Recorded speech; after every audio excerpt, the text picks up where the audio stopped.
S. ಇನ್ನು ರಜತ್ ಅವರು ಕೂಡ ಒಂದು ಹೇಳಿಕೆನ ಕೊಡ್ತಾರೆ. ಹೇಳಿಕೆ ಅದು ದೊಡ್ಡ ಮಟ್ಟದ ಚರ್ಚೆ ಕೂಡ ಆಗ್ತಾ ಇದೆ ಈಗ ಅಟ್ ಪ್ರೆಸೆಂಟ್.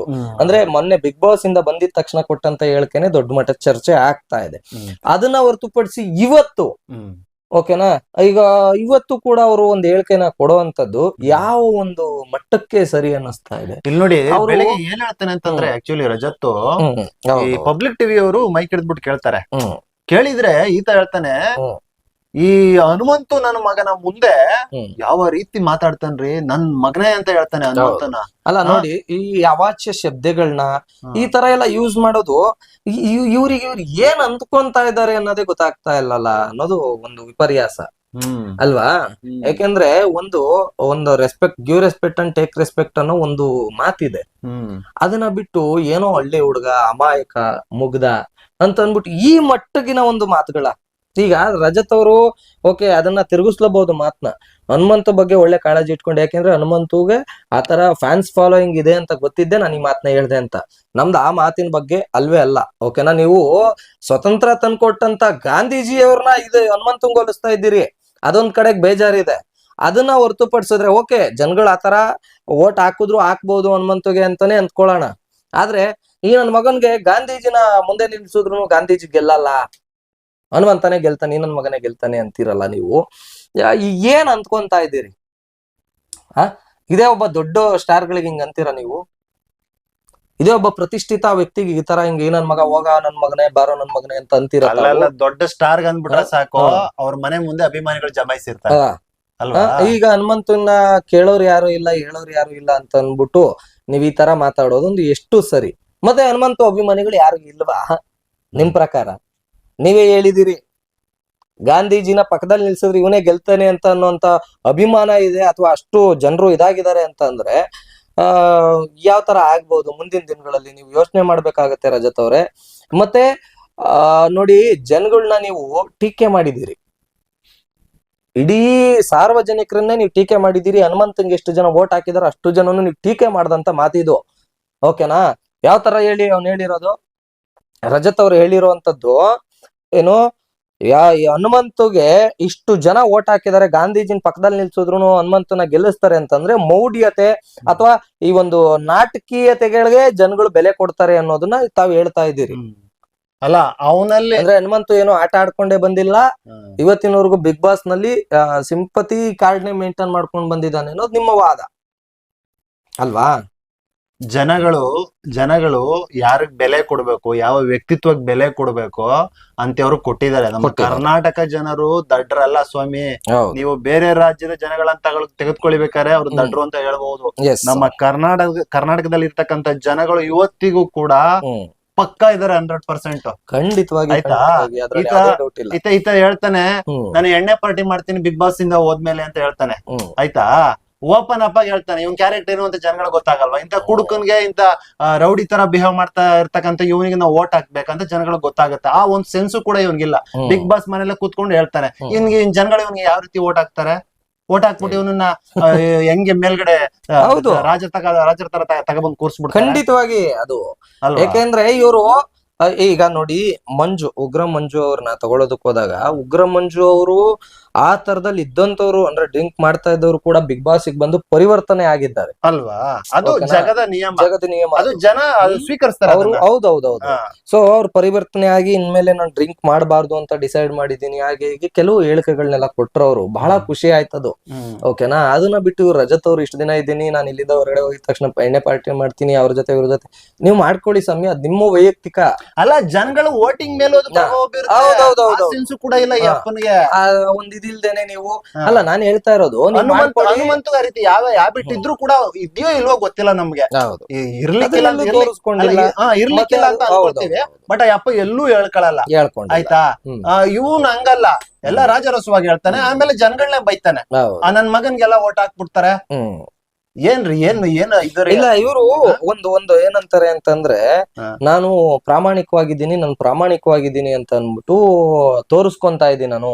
ಅಂದ್ರೆ ನನ್ ಪ್ರಾಮಾಣಿಕತೆನೆ, ನಾನು ಹೊರಗಡೆ ಒಂಥರ ಒಳಗಡೆ ಒಂಥರ ನನ್ ಮನಸ್ಥಿತಿ ಇಲ್ಲ ಹನುಮಂತು ತರ ನಂದು ಒಂದೇ ದಿಟ್ಟ ನಿರ್ಧಾರ ಏನಪ್ಪಾ ಅಂತ ಅಂದ್ರೆ, ನಾನು ಕರೆಕ್ಟ್ ಆಗಿ ನನ್ ಮನ್ಸಿನಲ್ಲಿ ಏನಿರುತ್ತೋ ಅದೇ ಮಾತನ್ನ ನಾನು ಹೊರಗಡೆ ಹಾಕ್ತೀನಿ.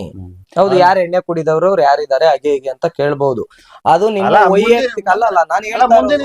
ಹಂಗೆ ಬರ್ತಾರೆ ಆಮೇಲೆ. ಅಲ್ಲ, ನಾನು ಹೇಳ್ತಾ ಇರೋದೇನಪ್ಪಾ ಅಂದ್ರೆ, ನಿಮ್ಮ ವೈಯಕ್ತಿಕ ನಿಮ್ಮಲ್ಲಿ ಇರ್ಬೇಕು. ಹೌದು, ನಾನು ಹೇಳ್ತಾ ಇದ್ದೀನಲ್ಲ, ಒಂದು ಸೆಲೆಬ್ರಿಟಿ ಸ್ಥಾನನ ಜನಗಳು ನಿಮ್ಮನ್ನ ಒಂದು ಮುಡಿ ಕೊಟ್ಟಿದ್ದಾರೆ, ಆ ಒಂದು ಏರ್ಸಿದ್ದಾರೆ ನಿಮ್ಮನ್ನ ಮೇಲಕ್ಕೆ, ಒಂದು ಮೇಲ್ಮಟ್ಟಕ್ಕೆ ನಿಂತಿದ್ದೀರಿ, ತಾವು ಸೆಲೆಬ್ರಿಟಿ ಅನ್ನೋ ಸ್ಥಾನದಲ್ಲಿ ಇದ್ದೀರಿ ಅಂತ ಅಂದಾಗ, ನೀವು ಮಾತಾಡ್ತಕ್ಕಂಥದ್ದು ನಾಟ್ ಓನ್ಲಿ ರಜತ್ ಅಥವಾ ನಾಟ್ ಓನ್ಲಿ ಇವರು ಯಾರು ನಮ್ಮ ತ್ರಿವಿಕ್ರಮ್ ಅಲ್ಲ ಲಾಯರ್ ಜಗದೀಶ್ ಅವರಾಗ್ಲಿ ಅಥವಾ ಇನ್ನೊಬ್ರು ಹಂಸ ಅವರಾಗ್ಲಿ, ಇವ್ರುಗಳೆಲ್ಲಾನ ಜಸ್ಟ್ ಇವ್ರು ಇಷ್ಟೇ ಅಲ್ಲ, ಯಾರೇ ಆದ್ರೂ ಕೂಡ ಒಂದು ಸೆಲೆಬ್ರಿಟಿ ಸ್ಥಾನದಲ್ಲಿ ನಿಂತ್ಕೊಂಡಿದ್ದಾಗ ಅವ್ರು ಮಾತಾಡ್ತಕ್ಕಂತ ಮಾತುಗಳು ನೂರಾರು ಕಣ್ಗಳಿರುತ್ತೆ, ನೂರಾರು ಕ್ಯಾಮ್ರಾಗಳಿರ್ಬೋದು, ನೂರಾರು ಮನಸ್ಥಿತಿಗಳು ಅಪ್ಲೋಡ್ ಮಾಡೋ ತರದಲ್ಲಿ ಆಗ್ಬೋದು. ಯೋಚನೆ ಮಾಡಲ್ಲ. ಇಲ್ಲಿ ನನಗೆ ಇನ್ನೊಂದು ಒಂದು ಇದು ಸಂಶಯ ಕಾಡ್ತು. ಏನಪ್ಪಾ ಅಂತಂದ್ರೆ, ಯಪ್ಪ ಬಿಗ್ ಬಾಸ್ ಇಂದ ಹೊರಗಡೆ ಬರ್ತಾನೆ, ಅಲ್ಲಿ ಒಂದು ಟಿವಿಗೆ ಇದೇ ರೀತಿ ಹೇಳ್ತಾನೆ, ಗಾಂಧೀಜಿ ಅವರನ್ನ ತಗೊಬಂದು ನಿಲ್ಸಿದ್ರು ಕೂಡ ಇವನೇ ಗೆಲ್ಲೋದು ಅಂತ ಹೇಳ್ತಾನೆ. ಅದು ಒಂದು ಮಟ್ಟಿಗೆ ಟ್ರೋಲ್ ಆಗಿದೆ, ಆಯ್ತಾ. ಆಕ್ಚುಲಿ ಆ ಟ್ರೋಲ್ ಸಾಕಾಗಿಲ್ಲ ಅಂತ ಏನು, ಅದನ್ನ ಪಾಸಿಟಿವ್ ಆಗಿ ತಗೊಂಡಿರ್ಬೇಕು. ಯಪ್ಪ, ನಾನು ಈ ರೀತಿ ಮಾತಾಡಿದ್ರೆ ನೆಕ್ಸ್ಟ್ ಒಳ್ಳೆ ಮಾರ್ಕೆಟಿಂಗ್ ಬರ್ತೀನಿ ಅಂತ ತಗೋಬಿಟ್ಟಿದ್ದಾನೆ. ಆಕ್ಚುಲಿ ಈಗ ಹಂಸ ನೋಡಿ, ಅವಳು ಟ್ರೋಲ್ ಆದ್ಮೇಲೆ ಬಂದು ಕ್ಷಮೆಯನ್ನ ಕೇಳ್ತಾಳೆ, ತಪ್ಪಾಯ್ತು ಅಂದ್ರೆ ಅದನ್ನ ನೆಗೆಟಿವ್ ಆಗಿ ತಗೊಂಡಿದ್ದಾಳೆ ಅಮ್ಮ. ಇವನು ಇದನ್ನ ಪಾಸಿಟಿವ್ ಆಗಿ ತಗೊಂಡಿದ್ದಾನೆ ಅನ್ಸುತ್ತೆ. ಇವ್ನು ಮಾತಾಡಿದ್ರೆ ನಾನು ಮಾರ್ಕೆಟಿಂಗ್ ಬರ್ತೀನಿ, ನನ್ ವ್ಯಾಲ್ಯೂ ಜಾಸ್ತಿ ಆಗುತ್ತೆ, ಆ ರೀತಿ ಏನಾದ್ರು ಟ್ರೋಲ್ಗಳು ಹಾಕ್ತೀನಿ, ಈ ರೀತಿ ಪಾಸಿಟಿವ್ ಆಗಿ ತಗೊಂಡಿದ್ದಾನೆ ಏನೋ ಅಂತ ಅನಿಸ್ತೈತೆ. ಅದಕ್ಕೆ ನೋಡಿ, ತಗೊಂಡಿಲ್ಲ ಅಂತಂದಿದ್ರೆ ಮೊನ್ನೆ ಅವನು ಬಿಗ್ ಬಾಸ್ ಇಂದ ಬಂದಾಗ ಮಾತಾಡ್ದ, ಆಯ್ತಾ, ಅಲ್ಲಿ ಆಕ್ಚುಲಿ ಟ್ರೋಲ್ಗಳಾದ. ಹಂಸ ಇವನು ಯಾರಿಗೆ ಹನುಮಂತಂಗೆ ಈ ರೀತಿ ಮಾತಾಡ್ತಾ ಇದ್ದಾನೆ ಅಂತ, ಅದನ್ನ ನೋಡ್ಕೊಂಡು ಇನ್ನು ಎಕ್ಸ್ಟ್ರಾ ಇವತ್ತು ನನ್ ಮಗನ ಎಕ್ಸ್ಟ್ರಾ ಸೇರಿಸ್ತಾನೆ, ನನ್ ಮಗನಿಗೆ ಓಟ್ ಹಾಕ್ತಾರೆ, ಗಾಂಧೀಜಿ ತಗೊಬಂದ್ ನಿಲ್ಸಿದ್ರು ಅಂತಾನೆ ಅಂತ ಅಂದ್ರೆ, ಆಕ್ಚುಲಿ ಇದು ಬೇಕು ಅಂತಲೇ ಮಾಡಿರ್ತಕ್ಕಂಥದ್ದು ಪ್ರೀ ಪ್ಲಾನ್ ಅಂತಾರಲ್ವಾ. ಇವತ್ತಿಗೆ ಹಂಗನ್ನಿಸ್ಬೋದು, ಈ ತರ ಮಾತಾಡ್ದಂತವ್ರು ಎಷ್ಟೋ ಜನ ಉದ್ರೋಗ್ಬಿಟ್ರು, ಸೋಷಿಯಲ್ ಮೀಡಿಯಾದಲ್ಲಿ ಕಣ್ಣಿಗೆ ಕಾಣದಂಗ ಹೊಂಟೋಗ್ಬಿಟ್ರು. ಸೊ ಮಾತಾಡೋದಕ್ಕಿಂತ ಮುಂಚೆ ಯೋಚನೆ ಮಾಡಿ, ಇದರಿಂದ ಏನು ಪ್ರಯೋಜನ ಇಲ್ಲ. ನಿಮ್ಮನ್ನ ನೀವು ಕಳ್ಕೊಂತೀರಿ, ನಿಮ್ಮ ತನಾನೇ ನೀವು ಕಳ್ಕೊಂತಾನೆ ಬರ್ತೀರಿ, ಬಿಟ್ರೆ ಮೇಲ್ಮಟ್ಟಕ್ಕೆ ನಿಂತ್ಕೊಳ್ಳೋದಕ್ ಸಾಧ್ಯನೇ ಇಲ್ಲ. ಸೊ ಅದೇ ತರ ಉದಾಹರಣೆ ಅಂತ ತಗೊಳೋದಕ್ ಹೋದಾಗ, ಲಾಯರ್ ಜಗದೀಶ್ ಅವರು ಹೊರಗಡೆ ಬಂದಾಗ ಅವ್ರಿಗೆ ಇವತ್ತು ಇದ್ದಿದ್ ಫ್ಯಾನ್ಸ್ ಕ್ರೇಜೇ ಬೇರೆ ಇರ್ತಾ ಇತ್ತು. ಬಂದಿದ ತಕ್ಷಣ ಅವ್ರಿಗೆ ಇನ್ನೊಂದು ಯಾವ ತರ ಹ್ಯಾಂಡ್ಲ್ ಮಾಡ್ಬೇಕು ಅನ್ನೋದು ಗೊತ್ತಾಗಿಲ್ವೋ ಗೊತ್ತಾಗ್ತಾ ಇಲ್ಲ ನನ್ಗೆ. ಲಾಯರ್ ಜಗದೀಶ್ ಅವ್ರಿಗೆ ಹೆಂಗ್ ಹ್ಯಾಂಡ್ಲ್ ಮಾಡ್ಬೇಕು ಅನ್ನೋದು ಗೊತ್ತಾಗದೇನೆ ಬಿಟ್ರು, ಹೆಂಗ್ ಬೇಕೋ ಹಂಗಂಗ್ ನಾಲ್ಗೆನೆ ಅರ್ಧ ಬಿಟ್ರು. ನಾನ್ ಆ ಜಾತಿ, ನಾನ್ ಈ ಜಾತಿ, ಅವ್ನ ಆ ಜಾತಿ, ಅವ್ನ ಹೊರಗಡೆ ಕಟ್ಬೇಕು, ಅವ್ನ್ ಇಲ್ಲಿ ಇರಿಸ್ಕೊಂಬದಲ್ಲ, ಹಂಗೆ ಅಂತ ಅನ್ಬಿಟ್ಟು ಈ ತರ ಮಾತಾಡಿ ಲಾಯರ್ ಜಗದೀಶ್ ಅವರು ಯಾವ ತರ ಇದಾರೆ ಇವತ್ತು ಅನ್ನೋದು ಗೊತ್ತಿದೆ. ಸೊ ಇನ್ನೂ ಮುಂದಿನ ದಿನಗಳಲ್ಲಿ ಅವ್ರು ಅದೇ ತರದಲ್ಲಿ ಎಚ್ಚೆತ್ಕೊಳ್ದೇನೆ ಸಾರ್ವಜನಿಕರ ವಿರುದ್ಧವಾಗಿ ನಿಂತ್ಕೊಂಡು, ಈಗ ಅದೇ ತರ ಮಾತಾಡಿರ್ತಕ್ಕಂತ ಅವನಿಯಾನ ಚಾನಲ್ ಅವರು ಲಾಯರ್ ಜಗದೀಶ್ ಅವ್ರ ಹಿಂದೆ ಮೈಕ್ ಇಟ್ಕೊಂಡು ಹೋಗ್ತಾ ಇದ್ರು. ಸೊ ಮೈಕ್ ಇಟ್ಕೊಂಡು ಹೋಗ್ತಾ ಇದ್ದಾಗ ಅಲ್ಲಿ ನಡೀತಾ ಇದ್ದಂತ ಅನ್ಯಾಯದ ವಿರುದ್ಧವಾಗಿ ನಿನ್ನೆ ಮೊನ್ನೆ ಎಲ್ಲಾನ ಇದನ್ ಮಾಡಿದ್ದಾರೆ. ಲಾಯರ್ ಜಗದೀಶ್ ಅವರು ಪಬ್ಲಿಕ್ ಒಂದ್ ಫೋಟೋ ತಕ್ಕೊಳ್ಳೋದಕ್ ಹೋದ್ರು ಕೂಡ ಯಾವ ತರ ಇರಿಟೇಟ್ ಆಗಿ ಪಬ್ಲಿಕ್ ನ ಯಾವ ತರ ಬೈತಾರೆ ಅನ್ನೋದನ್ನೆಲ್ಲ ವಿಡಿಯೋಗಳ ಮೂಲಕ ಹಾಕಿ ತೋರಿಸಿದ್ದಾರೆ. ಸೊ ನಾನ್ ಹೇಳೋದೇನಪ್ಪಾ ಅಂತಂದ್ರೆ, ಹಿಂಗೆ ಅತಿರೇಕದ ವರ್ತನೆ ಯಾವುದಕ್ಕೂ ಕೂಡ ಯಾರಿಗೂ ಕೂಡ ಒಳ್ಳೇದಲ್ಲ. ಅತಿರೇಕದ ವರ್ತನೆ ಮಾಡೋದಕ್ ಹೋದ್ರೆ ನೈಜ ಉದಾಹರಣೆಗಳು ತುಂಬಾ ಇದಾವೆ. ನಮ್ಮ ಒಂದು ಕಣ್ಣು ಮುಂದೆನೆ ನೋಡ್ಕೊಂಡ್ ಬರ್ತಾ ಇದೀವಿ ನಾವು. ಯಾರೋ ಒಬ್ಬ ಏನೋ ಮಾತಾಡ್ಬಿಟ್ಟು ಟಕ್ಕಂತ ಒಂದೇ ದಿನಕ್ಕೆ ಸೋಷಿಯಲ್ ಮೀಡಿಯಾದಲ್ಲಿ ಸ್ಟಾರ್ ಆಗಿದ್ದು ನೋಡಿದೀವಿ. ಅದೇ ಸ್ಟಾರ್ ಆದವನು ಹೇಳ್ಕೊಳ್ಳೋದಕ್ಕೆ ಹೆಸರುಗಿಲ್ದಂಗ್ ಫುಟ್ಪಾತ್ ನಲ್ಲಿ ಬಿದ್ದಿರೋದ್ನು ನೋಡಿದೀವಿ. ಓಕೆನಾ? ಸೊ ನಮ್ಮ ಹುಚ್ಚ ವೆಂಕಟ್ ಅವ್ರನ್ನೇ ತಗೊಂಡ್ರು ಅದು ಗೊತ್ತಾಗತ್ತೆ. ಹಿಂಗಿರುವಾಗ ಯೋಚನೆ ಮಾಡ್ಬಿಟ್ಟು ನಿರ್ಧಾರ ತಗೋಬೇಕು, ಯೋಚನೆ ಮಾಡ್ಬಿಟ್ಟು ಕಾಲಿಡ್ಬೇಕು ಮುಂದಕ್ಕೆ. ಸುಮ್ನೆ ಏನೋ ಒಂದ್ ಆಗತ್ತೆ, ಏನೋ ಒಂದ್ ಮಾತಾಡ್ಬಿಡ್ತೀವಿ ಅಂತ ಅನ್ಬಿಟ್ಟು ಮಾತಾಡ್ಬಿಟ್ರೆ ಖಂಡಿತವಾಗಿ ಇದರಿಂದ ಯಾರಿಗೂ ಪ್ರಯೋಜನ ಇಲ್ಲ. ನಿಮ್ಮನ್ನ ನೀವು ಗುಂಡಿ ತೋಡ್ಕೊಂತಾ ಇರ್ತೀರಿ, ನಿಮ್ಮನ್ನ ನೀವೇ ನಿಮ್ಮ ಒಂದು ಏನಂತಾರೆ ಇದಕ್ಕೆ ನೀವೇ ಅಂತ್ಯಕ್ಕೆ ನೀವೇ ಗುಂಡಿ ತೋಡ್ಕೊಂತ ಹೋಗ್ತಾ ಇರ್ತೀರಿ ಅಷ್ಟೇ. ಅದ್ರ ಬಗ್ಗೆ ತುಂಬಾ ಕೇರ್ಫುಲ್ ಆಗಿ ಯೋಚನೆ ಮಾಡಿ, ತುಂಬಾ ಕೇರ್ಫುಲ್ ಆಗಿ ಮಾತಾಡಿ ಅಂತ ಅನ್ಬಿಟ್ಟು ಎಲ್ರಿಗೂ ಹೇಳ್ತೀನಿ.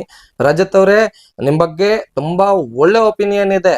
ಯಾಕೆಂದ್ರೆ ನೀವು ಒಬ್ರು ಡಿ ಬಾಸ್ ಅಭಿಮಾನಿ, ಗೊತ್ತಾಯ್ತಾ?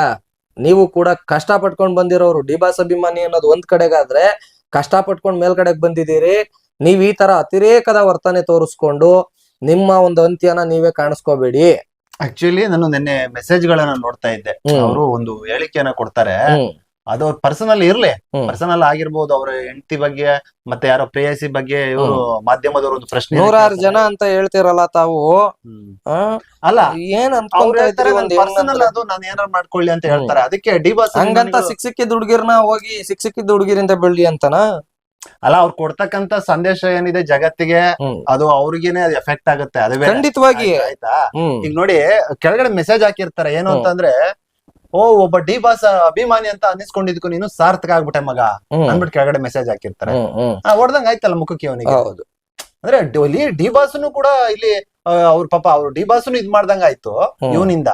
ಹೌದೌದೌದೌದು, ಖಂಡಿತವಾಗಿ. ನಮ್ಮ ಹೇಳಿಕೆಗಳು ಏನ್ ಕೊಡ್ಬೇಕೋ, ಹೌದು, ನೀನ್ ಏನಾರ ಆಗಿರಪ್ಪ, ಹಿಂದೆ ಏನಾದ್ರೂ ಆಗಿರೋ ನಾನು ಇರೋದೇ ಹೀಗೆ ಅದು ಇದು ಅವೆಲ್ಲ ಸಮಾಜ ಒಪ್ಕೊಳ್ಳೋದೇ ಇಲ್ಲ. ಅದೇ ನೀನ್ ಇವಾಗ ಗುಂಡಿ ತೋಡ್ಕೊಂಡಲ್ಲ ಎಲ್ಲ ಬಿಗ್ ಬಾಸ್ ಮನೇಲಿ ಹೇಳ್ಕೊಂಡೆ, ನಾನ್ ಹಂಗೆ ಮಗ ಎಣ್ಣೆ ಹೊಡೆದ್ಬಿಡ್ತೀನಿ ಮಗ, ಎಲ್ರು ಬಂದ್ಬಿಡ್ರು ಎಣ್ಣೆ ಪಾರ್ಟಿಗೆ ಆಗಿ ಬಿಗ್ ಬಾಸ್ ಇಂದ ಹೋದ್ಮೇಲೆ ನಾನು ಹೇಳೋದು ವೋಟಿಂಗ್ ನಡೀತಾ ಇದೆ, ಆ ಹೇಳಿಕೆಗಳನ್ನ ಕೊಡ್ತಾನೆ ಅಂದ್ರೆ ಇಲ್ಲಿ ನಮ್ಮ ಕರ್ನಾಟಕದಲ್ಲಿ ಎಲ್ರು ಎಣ್ಣೆ ಕುಡಿಯೋರೇ ಇಲ್ಲಪ್ಪ ಇವನನ್ನ ಇದ್ ಮಾಡಕ್ಕೆ. ಹೌದು ಅಲ್ವಾ? ಇವನ್ನ ಅನುಸರಿಸೋಕೆ ಎಲ್ರು ಎಣ್ಣೆ ಕುಡಿಯೋರೇ ಇಲ್ಲ. ಖಂಡಿತ. ಇವತ್ತು ಎಣ್ಣೆ ಅಂದ್ರೆ ಮೂಗ್ ಮುರಿಯೋರು ಎಷ್ಟೋ ಜನ ಇದಾರೆ. ಇವ್ನು ಎಣ್ಣೆ ಕುಡ್ಕಾನೆ, ಇವನ್ ಹೊಡಿ, ಇವ್ನ ಓಟ್ ಹಾಕ್ಬೇಕು. ಹೌದು ಅಲ್ವಾ? ಹೌದು, ಸೆನ್ಸ್ ಇಲ್ವಲ್ಲ ಇವನ್ಗೆ. ಯಾಕೆ ನಿಮ್ಗೆ ಅದ್ ಏನ್ ಅರ್ಥ ಆಗ್ತಾ ಇದೆಯೋ, ಅರ್ಥ ಆಗ್ತಾ ಇಲ್ವೋ, ಅಥವಾ ಅರ್ಥ ಆದ್ರೂನು ಇದ್ರಿಂದಾನೇ ನಾವು ಅದೇ ನೀವ್ ಹೇಳ್ದಾಗೆ ಪಾಸಿಟಿವ್ ಆಗಿ ತಗೊಂಡ್ಬಿಟ್ಟು ಏನ್ ಬೇಕಾದನ್ನ ಮಾಡ್ಕೋಬಹುದು ಅನ್ನೋ ಒಂದು ನಿರ್ಧಾರದ ಮೇಲೆ ನಿಂತಿದ್ದೀರೋ ಗೊತ್ತಾಗ್ತಾ ಇಲ್ಲ. ನೋಡಿ, ನಿಮ್ಮನ್ನ ನೀವು ಕಡೆಗಣಿಸ್ಕೊಂತೀರಿ. ಖಂಡಿತ. ಆಮೇಲೆ ಇನ್ನೊಂದು ಹನುಮಂತ ಅವರು ಮುಗ್ಧರು, ನಾನು ಏನೇ ಮಗನೇ ಅಂದ್ರೂ ಕೂಡ ಏನೂ ಮಾತಾಡಲ್ಲ ಅವರು. ಅವ್ರ ಕಡೆಯವ್ರು ಏನೋ ಒಂದು ಪ್ರತಿಕ್ರಿಯಿಸಲ್ಲ. ಅವ್ರ ಅಪ್ಪ ಅಮ್ಮನೂ ಮುಗ್ದ್ರೆ ಅವರು ಕೂಡ ನನ್ಗೇನು ಪ್ರತಿಕ್ರಿಯಿಸಲ್ಲ ಅನ್ಕೊಂಡು ಈ ರೀತಿಯಾಗಿ ಇನ್ನು ನೆಕ್ಸ್ಟ್ ಏನಾದ್ರು ನೆಕ್ಸ್ಟ್ ಲೆವೆಲ್ ಇವ್ರೇನಾದ್ರು. ಖಂಡಿತವಾಗಿ ಹನುಮಂತು ಅಭಿಮಾನಿಗಳು ನಿಮ್ ಬಗ್ಗೆ ಬೇರೆ ತರದಲ್ಲಿ ಥಿಂಕ್ ಮಾಡಿ ಆಮೇಲೆ ಡಿಸೈಡ್ ಮಾಡ್ಕೊಂಡ್ರು ಅಂತಂದ್ರೆ ರಜತ್ ಅವ್ರೆ ಬಹಳ ಕಷ್ಟಕ್ಕೆ ಬರುತ್ತೆ, ಬಹಳ ಕಷ್ಟಕ್ಕೆ ಬರುತ್ತೆ. ಇದನ್ನ ಅವ್ರಿಗೆ ನಾವು ಒಂದು ಕಿವಿ, ಯಾಕಂದ್ರೆ ಈ ವಿಡಿಯೋ ನೋಡ್ಬೋದು, ಅವ್ರು ನೋಡ್ತಾರೆ ಖಂಡಿತವಾಗಿ. ಹೊರಗಡೆ ಬಂದಿದ್ದಾರೆ.